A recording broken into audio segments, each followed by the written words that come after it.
नमस्ते बच्चों।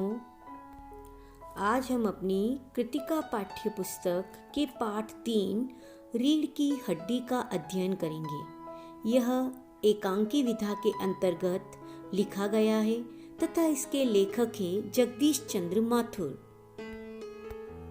सुपरिचित नाटककार जगदीश चंद्र माथुर का जन्म खुर्जा उत्तर प्रदेश में हुआ और शिक्षा इलाहाबाद विश्वविद्यालय से।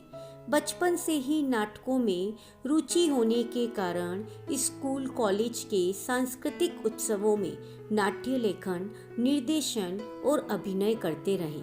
आगे चलकर यही शौक सृजन में परिणत हो गया। जगदीश चंद्र माथुर के नाटकों में विविधता है। ऐतिहासिक नाटकों के साथ साथ उन्होंने सामाजिक समस्याओं से जुड़े एकांकी नाटक भी लिखे हैं। उनके कुछ व्यंग प्रधान एकांकी चर्चित रहे हैं। इनकी प्रमुख कृतियां हैं कौरनाक, दशरथ नंदन, शारदिया, पहला राजा, ये इनके नाटक हैं, तथा भोर का तारा, ओ मेरे सपने, ये इनका एकांकी संग्रह है।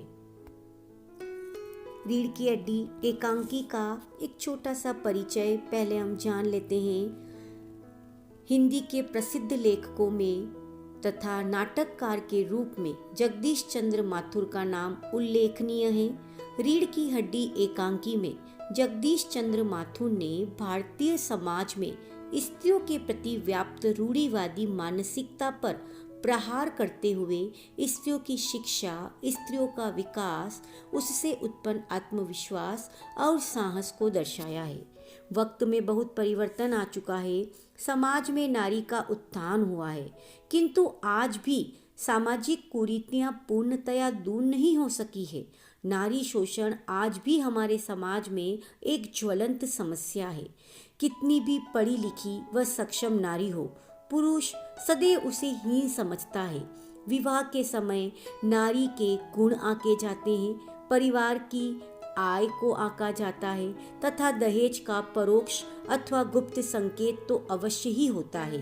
इसी प्रकार की समस्या को उजागर करती ये एकांकी रूढ़िवादी मानसिकता पर प्रहार तथा स्त्रियों के आत्मविश्वास व साहस की सराहना करना ही इस एकांकी का उद्देश्य है। इस एकांकी के माध्यम से जगदीश चंद्र माथुर ने भारत के समाज में स्त्रियों की शिक्षा पर जोर दिया है। शिक्षा के माध्यम से ही समाज की स्थिति को सुधारा जा सकता है।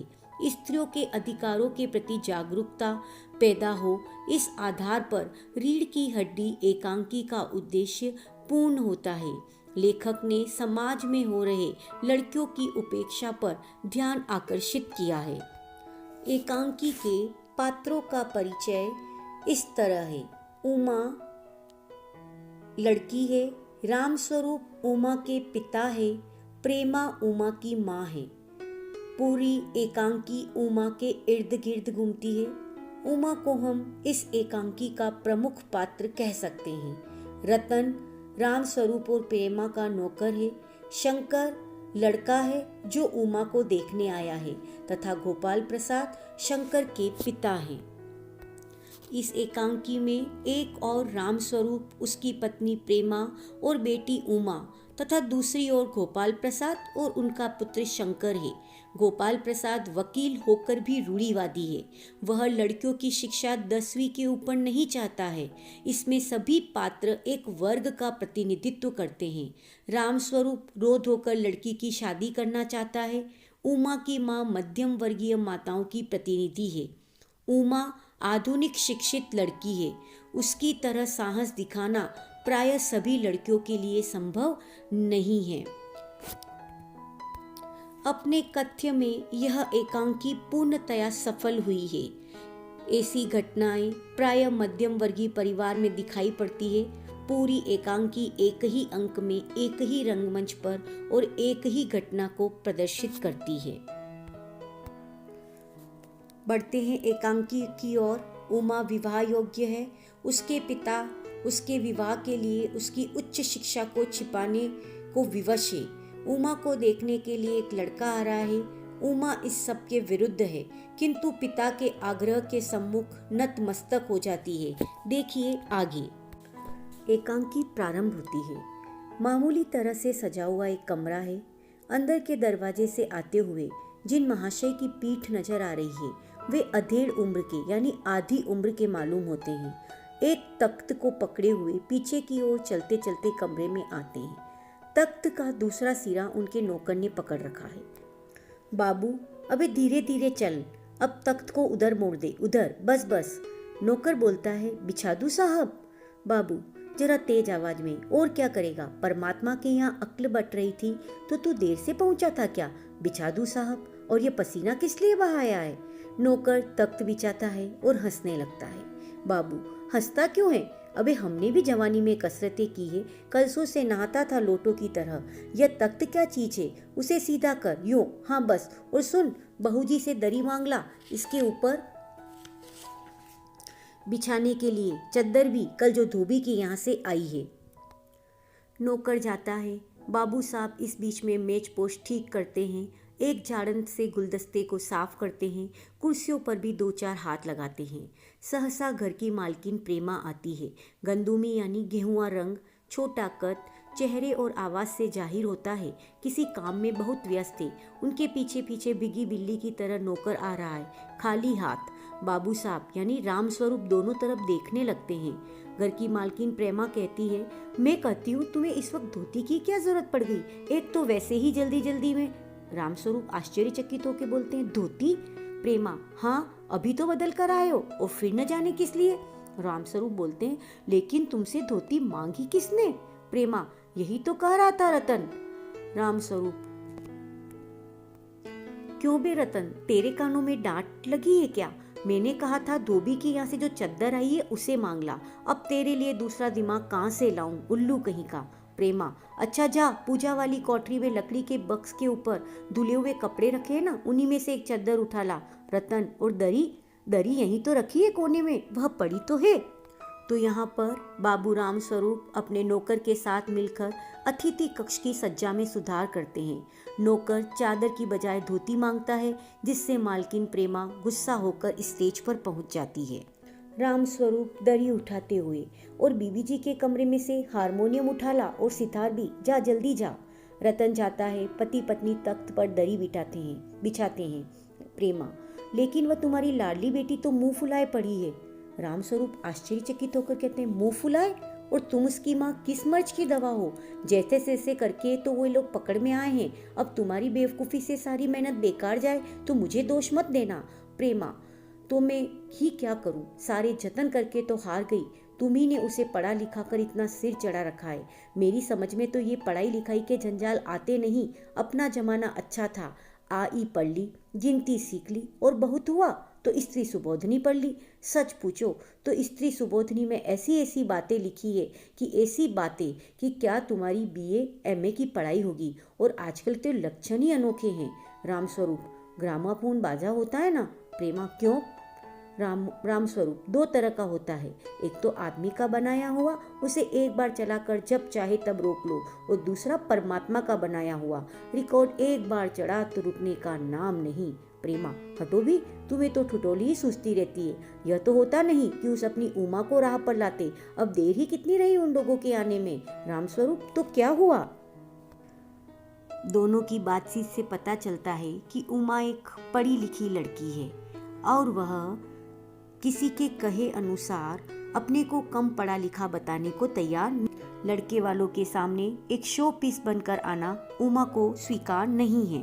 आगे, तुम्ही ने तो कहा था कि जरा ठीक ठाक करके नीचे लाना। आजकल तो लड़की कितनी ही सुंदर हो, बिना टीम टाम के, भला कौन पूछता है। इसी मारे मैंने तो पाउडर वोडर उसके सामने रखा था, पर उसे तो इन चीज़ों से न जाने किस जन्म की नफरत है।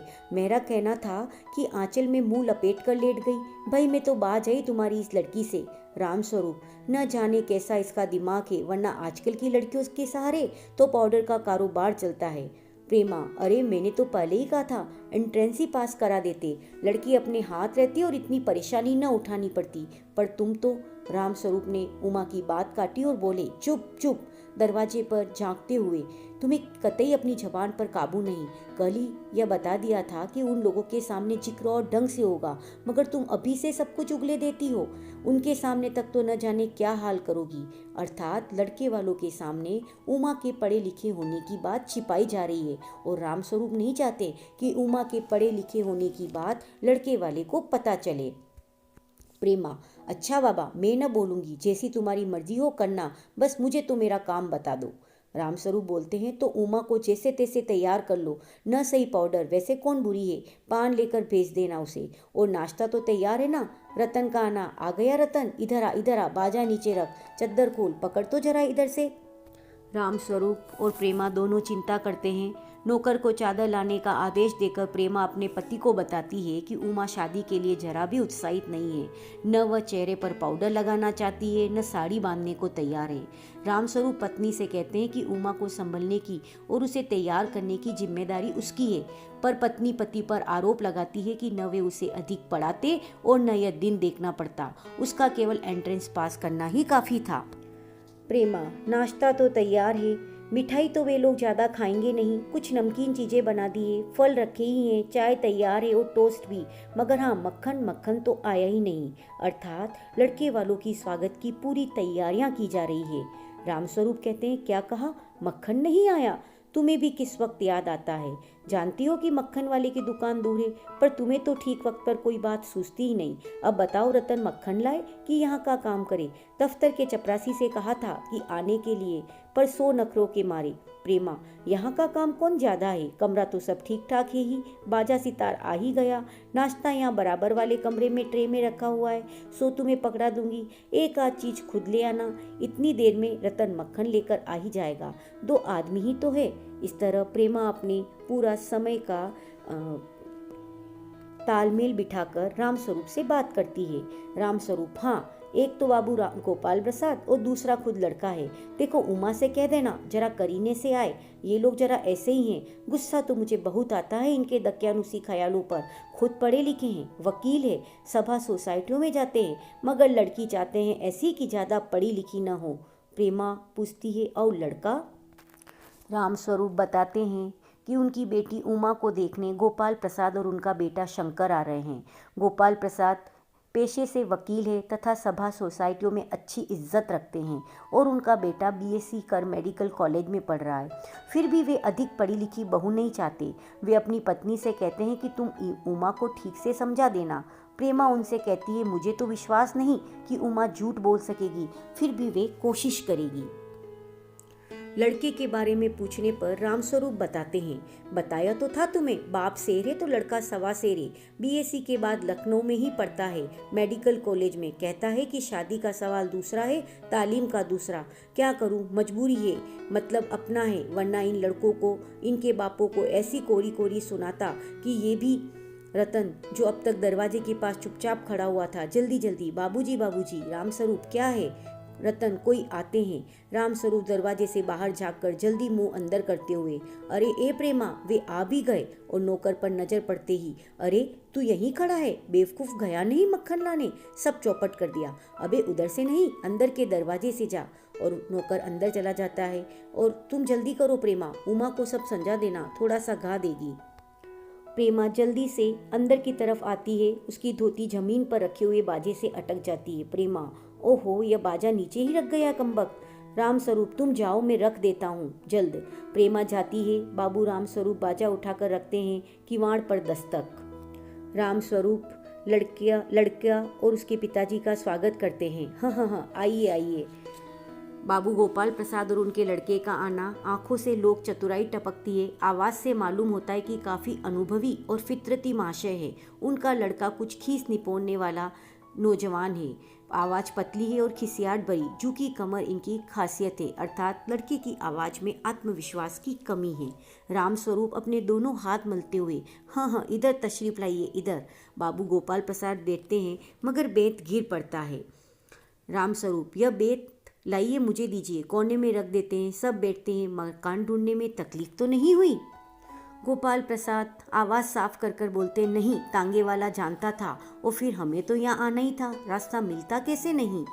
राम स्वरूप बोलते हैं, हाँ हाँ, यह तो आपकी बड़ी मेहरबानी है, मैंने आपको तकलीफ तो दी। गोपाल प्रसाद कहते हैं, अरे नहीं साहब, जैसा मेरा काम वैसा आपका काम, आखिर लड़के की शादी तो करनी ही है, बल्कि यूँ कहिए कि मैंने आपके लिए खासी परेशानी कर दी।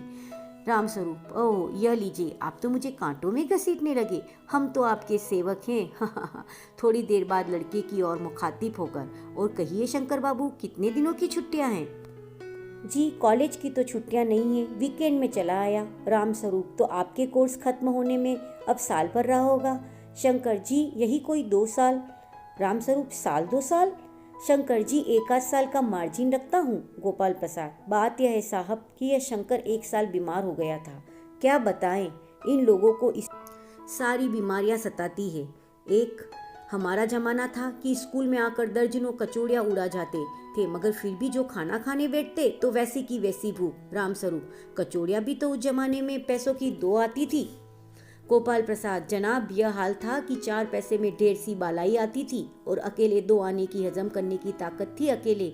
और अब तो बहुतेरे खेल वगैरह भी होते हैं स्कूल में, तब न कोई वॉलीबॉल जानता था, न टेनिस, न बैडमिंटन, बस कभी हॉकी या क्रिकेट कुछ लोग खेला करते थे। मगर मजा ले, कोई कह जाए कि यह लड़का कमजोर है। शंकर और राम स्वरूप खीसे निपोड़ते हैं। राम स्वरूप, जी हाँ, उस जमाने की तो बात ही दूसरी थी। गोपाल प्रसाद जोशीली आवाज में, और पढ़ाई का यह हाल था कि एक बार कुर्सी पर बैठा कि 12 घंटे की सिटिंग हो गई। 12 घंटे जनाब, मैं सच कहता हूँ कि उस जमाने का मैट्रिक भी वह अंग्रेजी लिखता था फर्राटे की कि आजकल के एमए भी मुकाबला नहीं कर सकते। राम स्वरूप, जी हाँ, यह तो है ही।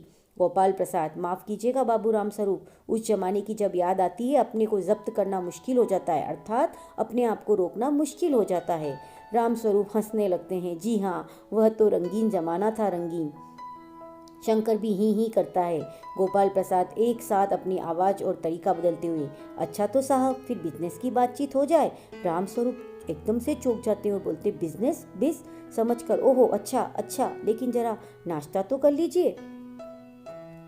हमने देखा बाबू राम स्वरूप और गोपाल प्रसाद तत्कालीन समय की तुलना वर्तमान समय से करते हैं, अपने समय से करते हैं, परंतु अपने समय की तुलना वर्तमान समय से करना यह हमें उचित नहीं लगता, बल्कि यह अतीत का महिमा मंडन है। आज समाज के हर क्षेत्र में व्यापक परिवर्तन आए हैं। समय परिवर्तनशील है। समय के साथ साथ सोच, विचार तथा देखने के दृष्टिकोण में भी परिवर्तन आया है। आज रुपए की मूल्य वृद्धि के साथ साथ उत्पादन क्षमता बढ़ी है। हर क्षेत्र में क्रांति आई है। शिक्षा के क्षेत्र में भी लड़कियां लड़कों से आगे निकल आई है। एकांकी में भी यह बताया गया है कि लड़कियों ने पुरुषों के एकाधिकार को तोड़ दिया है। समय की मांग भी यही है, इसलिए कभी भी अपने समय की तुलना वर्तमान समय से नहीं करनी चाहिए। राम स्वरूप गोपाल प्रसाद को नाश्ता करने के लिए कहते हैं। गोपाल प्रसाद, यह सब आप क्या तकल्लुफ करते हैं? हाँ, बिल्कुल। तकल्लुफ किस बात का? यह तो मेरी बड़ी तकदीर है कि आप मेरे यहाँ तशरीफ लाए, वरना मैं किस काबिल हूँ। माफ़ कीजिएगा, जरा अभी हाजिर हुआ। राम स्वरूप अंदर जाते हैं। गोपाल प्रसाद थोड़ी देर बाद दबी आवाज में, आदमी तो भला है, मकान से हैसियत भी बुरी नहीं मालूम होती, पता चले लड़की कैसी है। शंकर जी कुछ खंकार कर इधर उधर देखता है। गोपाल प्रसाद, क्यों, क्या हुआ? शंकर, कुछ नहीं। गोपाल प्रसाद शंकर से कहते हैं, झुककर क्यों बैठते हो? ब्याह तय करने आए हो, कमर सीधी करके बैठो। तुम्हारे दोस्त ठीक कहते हैं कि शंकर की बैकबोन। इतने में बाबू राम स्वरूप हाथ में चाय की ट्रे लिए हुए मुझ पर रख देते हैं। गोपाल प्रसाद, आखिर आप माने नहीं? राम स्वरूप चाय प्याले में डालते हुए,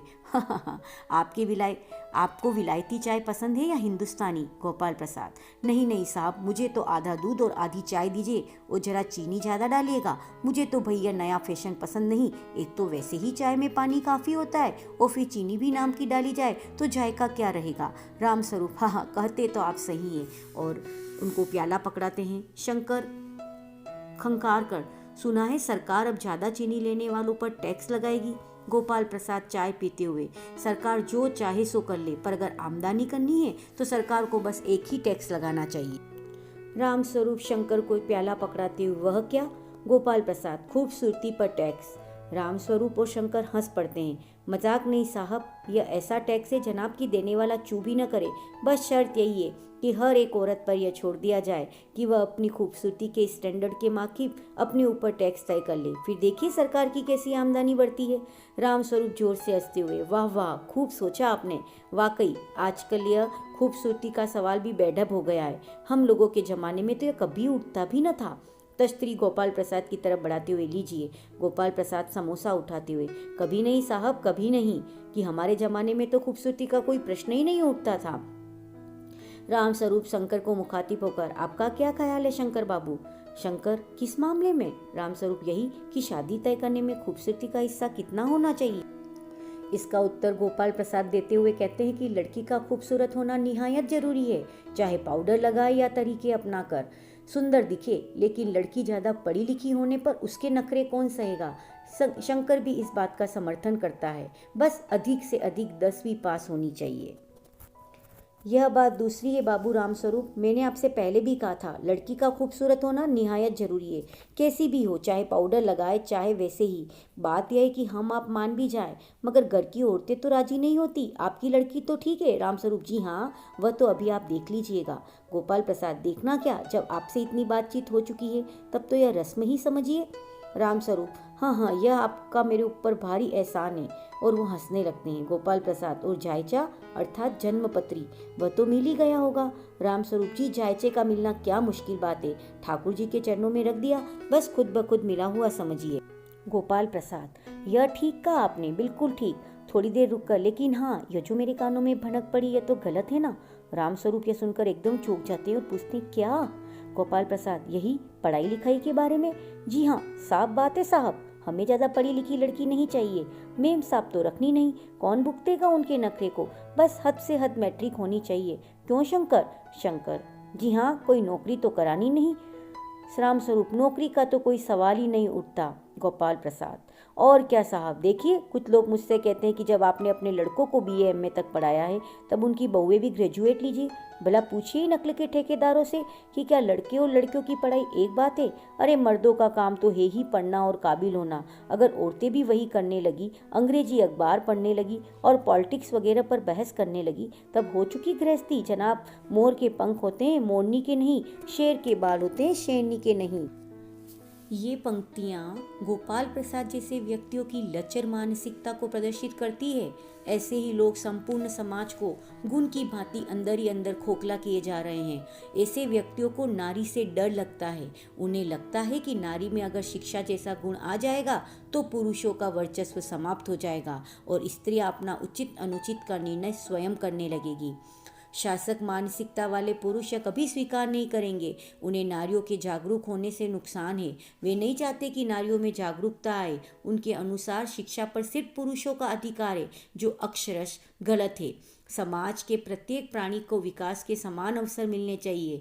गोपाल प्रसाद लड़कियों में शिक्षा से उत्पन्न साहस और निर्भयता से डरे हुए बीमार मानसिकता वाले व्यक्ति है। ऐसे लोगों को अपनी मानसिकता हर परिस्थिति में बदलनी ही होगी, तभी हम समाज को, अपने देश को एक नई ऊंचाई पर ले जाने में सफल हो पाएंगे। अन्यथा दिनों दिन हम बुराइयों के गर्त में समाते जाएंगे और एक दिन हम नष्ट हो जाएंगे।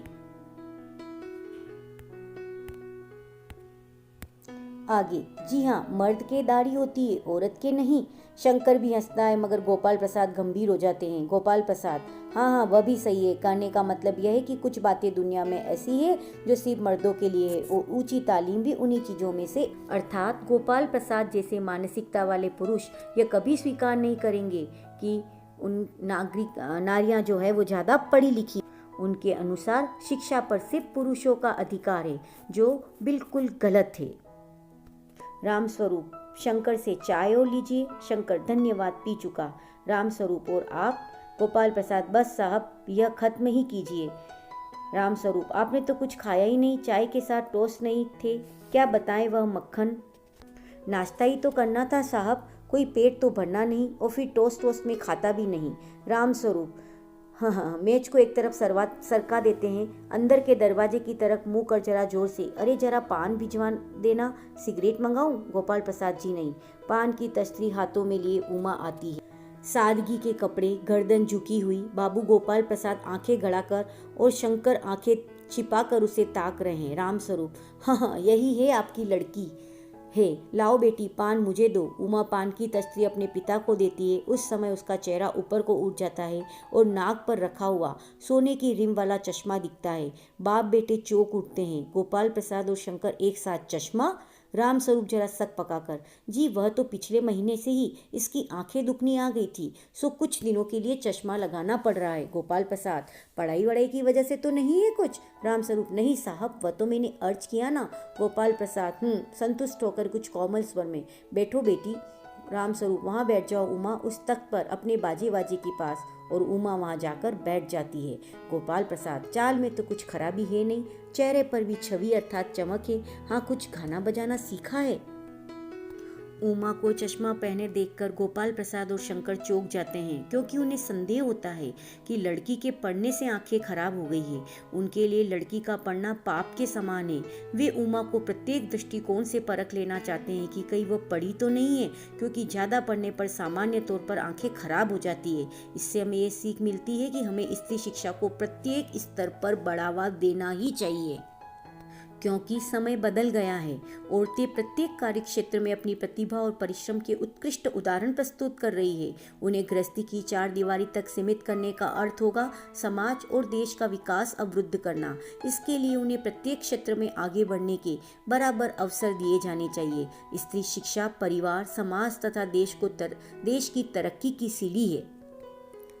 जी हाँ, सितार भी और बाजा भी। सुनाओ तो उमा एक आध गीत सितार के साथ। उमा सितार उठाती है। थोड़ी देर बाद मीरा का मशहूर गीत मेरे तो गिरधर गोपाल दूसरा न कोई गाना शुरू कर देती है। स्वर से जाहिर है कि गाने का अच्छा ज्ञान है। उसके स्वर में तल्लीनता आ जाती है, यहाँ तक कि उसका मस्तक उठ जाता है। उसकी आंखें शंकर की झेपती सी आंखों से मिल जाती है और वह गाते गाते एक साथ रुक जाती है।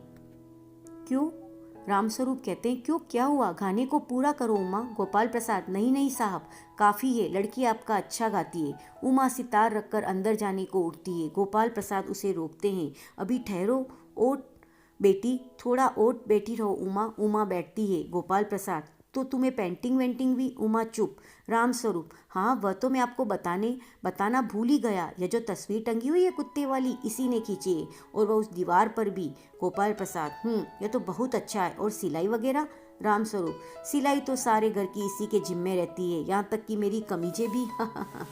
गोपाल प्रसाद, ठीक, लेकिन हाँ बेटी, तुमने कुछ इनाम विनाम भी जीते हैं। उमा चुप रहती है। रामस्वरूप इशारे के लिए खांसते हैं, लेकिन उमा चुप है, उसी तरह गर्दन झुकाए। गोपाल प्रसाद अधीर हो उठते हैं और रामस्वरूप सक पकाते हैं। रामस्वरूप, जवाब दो उमा। गोपाल प्रसाद से जरा शर्माती है, इनाम तो इसने। गोपाल प्रसाद जरा रुखी आवाज में बोलते हैं, जरा इसे भी तो मुंह खोलना चाहिए। रामस्वरूप, उमा देखो आप क्या कह रहे हैं, जवाब दो ना। उमा हल्की लेकिन मजबूत आवाज में बोलना प्रारंभ करती है, क्या जवाब दूं बाबूजी? जब कुर्सी मेज बिकती है तब दुकानदार कुर्सी मेज से कुछ नहीं पूछता, सिर्फ खरीदार को दिखला देता है। पसंद आ गई तो अच्छा है, वरना। उमा। रामस्वरूप चौंक कर खड़े हो जाते हैं। उमा उमा उमा, अब मुझे कह लेने दीजिए बाबूजी, ये जो माशे मेरे खरीदार बनकर आए हैं, इनसे जरा पूछिए कि क्या लड़कियों के दिल नहीं होता? क्या उनके चोट नहीं लगती? क्या बेबस भेड़ बकरियां हैं जिन्हें कसाई अच्छी तरह देखभाल कर? गोपाल प्रसाद ताव में आकर, बाबू रामस्वरूप, आपने मेरी इज्जत उतारने के लिए मुझे यहाँ बुलाया था? उमा तेज आवाज में, जी हाँ, और हमारी बेइज्जती नहीं होती जो आप इतनी देर से नाप तोल कर रहे हैं? और जरा अपने साहबजादे से पूछिए, अभी पिछली फरवरी में ये लड़कियों के हॉस्टल के इर्द गिर्द क्यों घूम रहे थे और वहां से कैसे भगाए गए थे? शंकर, बाबूजी चलिए। गोपाल प्रसाद कहते हैं, लड़कियों के हॉस्टल में? क्या तुम कॉलेज में पढ़ी हो? उमा कहती है, जी हाँ, कॉलेज में पढ़ी हूँ, मैंने बीए पास किया है। कोई पाप नहीं किया, कोई चोरी नहीं की, और न आपके पुत्र की तरह ताक झांक कर कायरता दिखाई है। मुझे अपनी इज्जत, अपने मान का ख्याल तो है, लेकिन इनसे पूछिए कि किस तरह नौकरानी के पैरों पर पड़कर अपना मुंह छिपा कर भागे थे। रामस्वरूप, उमा उमा। गोपाल प्रसाद खड़े होकर गुस्से में बोलते हैं, बस हो चुका बाबू रामस्वरूप, आपने मेरे साथ दगा किया। आपकी लड़की बीए पास है और आपने मुझसे कहा कि सिर्फ मैट्रिक तक पढ़ी है। लाइए मेरी छड़ी कहाँ है, मैं चलता हूँ। वे अपनी बेत ढूंढकर उठाते हैं। बीए पास, ऑफ, गजब हो जाता, झूठ का भी तो कुछ ठिकाना है। आओ बेटे चलो।